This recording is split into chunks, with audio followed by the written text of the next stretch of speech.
Hello everyone, hope you're right. In today's video, I'm going to show you how to grow sweet potato slips at home.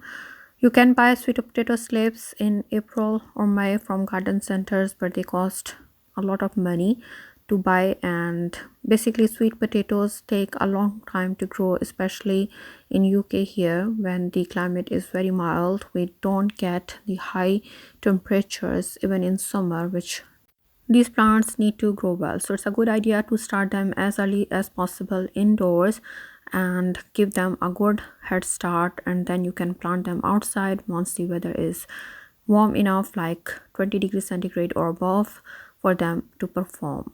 So it will give them plenty of time to form these sweet potato tubers. So here I have got these sweet potato tubers which I bought from grocery store, and this is the variety, which is Convington, and this is a produce of USA.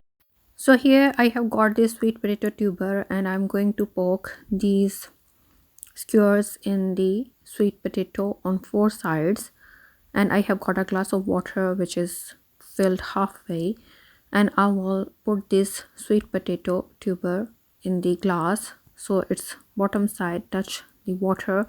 So this is 1 inch inside the water, so from where it will grow the roots, and sweet potato slips will grow from the top part, and these cures are basically to help the sweet potato tuber on the edges of the glass, and this is all you need to do.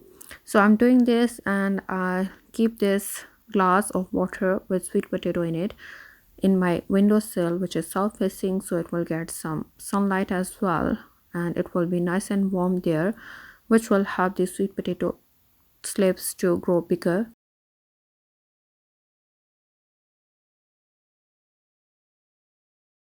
So here I'm back after a couple of months, and you can see sweet potato tuber has grown quite a lot of sweet potato slips. Some of them are nice and big, and you can see all these roots. So it's been sitting there for like 6 to 8 weeks, and it takes plenty of time for them to grow.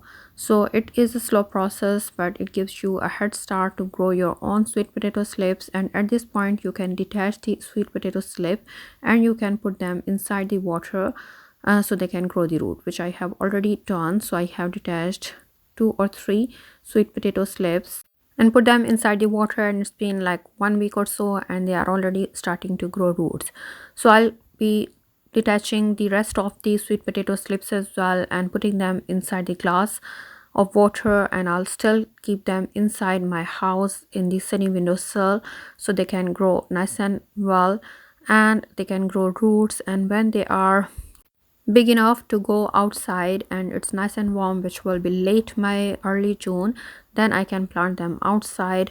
Hopefully I will be planting them in a container, so one sweet potato plant will be in one container, and you need a big container for these plants. Sweet potato plants need lots of room to grow, because they produce tubers under the ground just like potatoes, and then you harvest them late in the year, like in October, November. So they take long time to grow, and this way you can grow loads of sweet potato slips from just one sweet potato inside your house, and they don't cost you any money. So this is nice and easy. I have shown you the process, and I hope you can do it. So I will keep you updated about the progress of these sweet potato slips. So if you're interested, please subscribe to my channel and press the bell icon so you don't miss out on any of my gardening videos. Thank you very much for watching today. See you next time. Bye.